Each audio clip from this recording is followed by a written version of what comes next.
Bonjour à toutes et à tous, j'espère que vous allez bien. Bienvenue à nouveau sur New Forest Astrologie. Et aujourd'hui, on se retrouve pour parler de la nouvelle lune du 29 septembre qui aura lieu dans le signe du Bélier à 11h56 le matin, heure de Paris, ou 9h56 temps universel. Alors, on a une lunaison ici avec des énergies sous de bons auspices qui devraient nous permettre d'avancer, de nous affirmer, de faire des choix si besoin est. Tout d'abord, on a un soleil, donc l'ingrédient actif ici qui donne le ton, dans le signe de la balance à 6 degrés. La balance, comme vous le savez, peut-être, c'est un signe d'air qui signifie qu'ici, on a affaire avec le monde des idées et des concepts. La balance, c'est un signe émissif, c'est-à-dire que les énergies sont actives et c'est aussi un moment, le temps de la balance, pour prendre une nouvelle direction. On est avec un signe cardinal et les signes cardinaux correspondent aux solstices et aux équinoxes.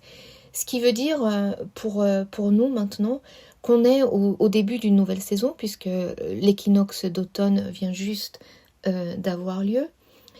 Et en face de ce soleil, on a la lune, donc forcément, on est à un moment de pleine lune, donc le soleil rayonne sa lumière sur la lune, et on peut voir la lune complètement dans le ciel à ce moment-là, donc ça nous donne une visibilité accrue, si vous voulez, sur le principe inconscient, sur nos émotions, puisque la lune, c'est le réceptacle de nos émotions. Elle a en bélier, à 6 degrés aussi, un signe de feu. On est dans le monde de l'esprit qui nous connecte au souffle divin, en fait. On est dans un signe cardinal aussi, puisque le bélier, dans le calendrier, c'est le moment de l'équinoxe de printemps.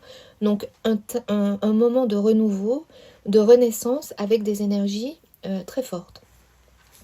On a donc ici une polarité pour cette pleine lune feu-air qui devrait nous inspirer en nous donnant de l'énergie, en imprimant un mouvement en avant, un besoin d'action et d'initiative et du coup la capacité de prendre des décisions et de se positionner.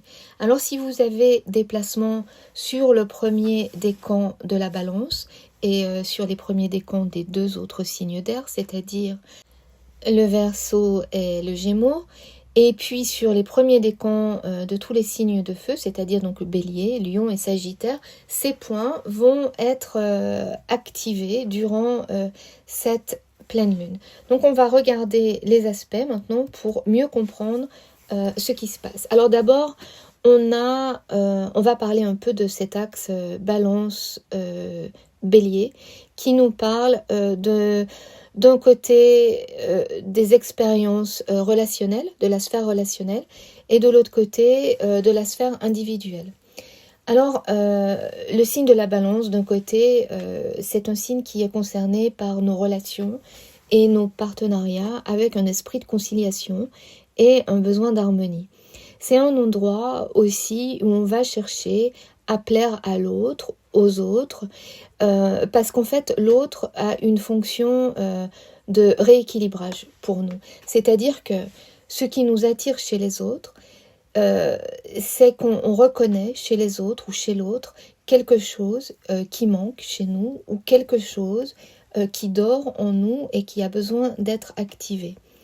Une fois que la relation est actée et qu'on a activé ce trait particulier en nous-mêmes qu'on recherchait, c'est généralement quand la relation commence à devenir un peu compliquée, frustrante, où on sent que on est un peu à l'étroit en fait et on a besoin de prendre de la distance. Donc en plus, comme la balance est connectée aussi à la suite d'épées dans le tarot, ça va être aussi un endroit, un signe où on va pouvoir juger et qui est aussi connecté à tout ce qui est légal, si vous voulez. Donc voilà, on fait des jugements.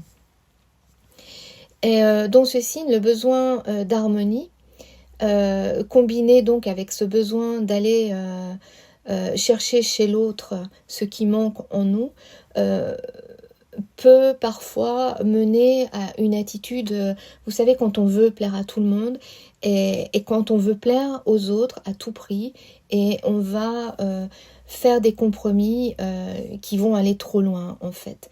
Et c'est là que ça devient, comment dire, utile, voilà, de regarder le signe qui est localisé de l'autre côté de l'axe. Et là, évidemment, on va trouver le signe du bélier, donc où se trouve notre lune.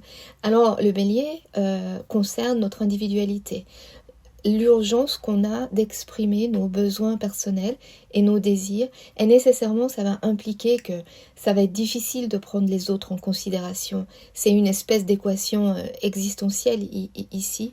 Et en bélier, on ne parle pas de séduction comme on va en parler en balance. Le processus d'acquisition, il est différent en bélier. Il fait pas de compromis, il peut même être brutal. Donc voilà, c'est cette tension que cette pleine lune, elle va venir mettre en lumière, et les aspects vont nous aider à trouver la voie du milieu en fait. Parce que le soleil en balance ici va promouvoir le compromis. On a la lune en bélier qui, elle, va avoir besoin d'indépendance, et puis émotionnellement, on va peut-être avoir envie de prendre des initiatives et même d'agir avec impulsivité. Donc ce qui est particulièrement auspicieux sur cette carte, c'est de voir que Mars, le maître du bélier, est placé dans le signe de la balance. Donc il y a un échange, si vous voulez. Il est placé là dans ce signe qui peut faire preuve de diplomatie, et par conséquent, il va aussi amener ses qualités au signe de la balance. Donc toutes ces attitudes où on veut plaire à tout prix, on va pouvoir les dépasser un peu. On va pouvoir canaliser cette énergie martienne ici, en même temps que la lune en bélier va pouvoir profiter en fait des influences de la balance, et elle va pouvoir mitiger un peu nos émotions et les tendances à l'impulsion. Donc on va et nous empêcher en fait de jeter le bébé et l'eau du bain en même temps. Donc voilà, l'effet mitigateur de Mars en balance avec la lune en bélier va marcher des deux côtés, et va nous aider aussi donc du coup à nous positionner, à prendre des décisions, à choisir un camp plutôt que l'autre si besoin est. Et c'est quelque chose ça qui peut être un peu difficile en balance, parce que la balance elle a l'avantage de voir des deux côtés, si vous voulez, de la barrière, et du coup rien n'est jamais noir ou blanc, et il y a un risque d'indécision. Et c'est aussi intéressant de voir sur cette carte du ciel pour la pleine lune que Vénus, qui est la planète maîtresse de la balance, est toujours placée en lion. Donc le lion, c'est un signe fixe, un signe de feu. Et ici, on a un aspect, on a un trigone avec le bélier et le nœud nord. Le nœud nord représente notre but, la direction à suivre. Donc, il semble vraiment qu'on soit encouragé ici à exprimer nos désirs, ce qui est important pour nous, et de pouvoir avancer dans cette direction. Il y a, il y a une idée d'aller chercher ce que l'on veut pour cette pleine lune. Et puis, autre aspect qui est bénéfique ici, je dirais que c'est Mercure qui est toujours en Vierge, en semi-sextile à Mars, c'est-à-dire que notre pouvoir d'action et de décision va aussi être accompagné par le discernement et la logique. Donc ça vient encore mitiger le risque de faire quelque chose qu'on pourrait regretter par impulsivité, donc avec cette lune en bélier. Et puis c'est aussi bien de voir, rassurant, je dirais, de voir que Vénus et Mars, ils sont placés de chaque côté de Mercure. si vous regardez sur la carte. Et Mercure, en fait, c'est un peu comme le pont de la raison et de la sagesse entre pulsion et action ici. Donc on a quand même un bon équilibre ici sur cette pleine lune, en fait. On devrait pouvoir la négocier à notre avantage. C'est aussi un moment qui va nous donner l'opportunité de nous connecter et de reconnaître nos besoins personnels au sein de nos relations. Et de prendre une nouvelle direction par rapport à nos relations basée sur les réalisations que nous avons eues au cours de l'été quand Vénus était toujours en période de rétrogradation à travers le signe du lion. Alors voilà, ce qui ne nous sert plus dans nos relations, ou même ce qui nous est détrimental, je ne sais plus si on dit comme ça, ou voilà, ce qui peut nous abîmer, ce qui peut nous faire du mal, ce qui peut empêcher notre croissance personnelle, doit être abandonné ou transformé. En plus, on a un carré Mars-Pluton aussi, donc voilà, la tension monte. Et puis, Vénus sur le 22e degré du Lion, c'est-à-dire là où elle se trouvait début juillet et à la mi-août, c'est donc son dernier passage, ici, dans le contexte de la rétrogradation estivale, et ça vient ajouter une couche supplémentaire, si vous voulez, d'urgence, d'importance, à prendre une décision si besoin est. Ou d'affirmer nos besoins, ce qui est important pour nous, matériellement, spirituellement. Et puis aussi, ça vaut la peine de prendre en compte le carré exact entre Vénus en Lion et Uranus rétrograde en Taureau, tous les deux à 22 degrés. Alors là, on a deux signes fixes, ce qui veut dire que ça va être possible et certainement très probable qu'on va devoir négocier, qu'on va devoir faire avec des empêchements, des obstructions, dues à, je dirais, de l'entêtement et de l'inflexibilité de tous côtés. Avec Uranus qui représente la liberté, l'émancipation et qui cherche de nouvelles façons d'utiliser les ressources dans un contexte collectif, il est rétrograde ici, en fait il se met en travers du chemin de Vénus qui veut obtenir ce qu'elle a envie d'avoir et on peut s'attendre à des frustrations. Mais la pleine lune, elle nous donne tout de même les moyens d'atteindre un compromis et c'est toujours préférable d'utiliser la médiation plutôt que la confrontation tant qu'il est possible. Alors on note aussi que le nœud sud en balance nous donne les compétences, les capacités à faire ces compromis et à négocier. Toutefois, on garde en tête que on ne doit pas compromettre ce qui a de la valeur pour nous, avec Vénus en Lion, en compromettant ou en sacrifiant notre authenticité. Il faut que on soit satisfait de la négociation. Si on doit négocier, il faut que ce soit aussi satisfaisant pour les deux parties en fait. Donc en tout cas, vouloir plaire à tout prix, ce n'est pas la façon d'aborder cette opposition entre le nœud nord et Chiron en bélier avec ce Mars en balance. Mais la voie de la guérison pour nous-mêmes semble devoir être obtenue par une forme d'affirmation de soi avec intelligence, en se repositionnant, en utilisant notre initiative, mais basée sur l'estime de soi et la confiance en soi. Donc en plus, on a Pluton qui fait un sextile à Neptune rétrograde en Poisson, qui lui-même fait un sextile à Uranus rétrograde en Taureau.